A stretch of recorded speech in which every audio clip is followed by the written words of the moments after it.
Sorotan terkini Berita 757.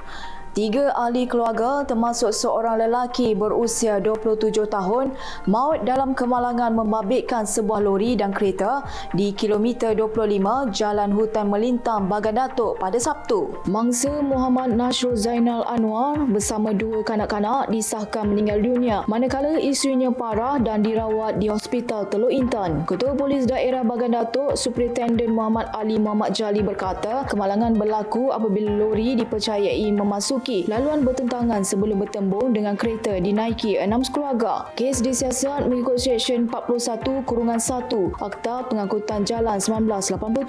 Sementara itu, Kerajaan Negeri Sabah memperuntukkan lebih RM559 juta kepada Kementerian Pertanian, Perikanan dan Industri Makanan tahun ini bagi memperkukuh keterjaminan makanan dan meningkatkan kadar sara diri tanaman makanan. Ketua Menteri Datuk Seri Haji Yunoor berkata peruntukan itu mencerminkan komitmen kerajaan negeri dalam memastikan sekuriti makanan kekal kukuh serta menyokong pembangunan sosioekonomi Sabah. Menurutnya, antara inisiatif utama termasuk pembangunan zon pengeluaran tanaman makanan kekal, peruntukan RM3 juta kepada Lembaga Padi dan Beras Sabah serta RM15 juta bagi perolehan jentera padi dengan sasaran mencapai 60% tahap sara diri menjelang 2030. Beliau turut memaklumkan program kebun dapur akan diperluas ke seluruh negeri bagi mengurangkan kos sara hidup dan membentuk komuniti lebih berdikari dengan tuaran disasarkan sebagai daerah kebun dapur model. Dalam perkembangan lain,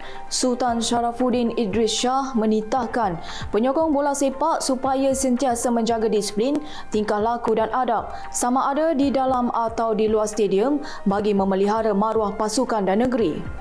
Baginda bertitah penyokong perlu mengelakkan sebarang perbuatan yang boleh mengundang hukuman atau denda serta menyalurkan ketidakpuasan hati melalui saluran yang betul selain menjauhi najis dadah yang boleh merosakkan akhlak dan pemikiran. Sebagai penaung Selangor FC, baginda turut menzahirkan harapan agar pasukan itu terus maju dan mengekalkan legasi kegemilangan selain mengimbau era kegemilangan Selangor pada 1960-an hingga 1980-an apabila muncul sebagai pasukan terunggul dan berdaya saing di peringkat antarabangsa.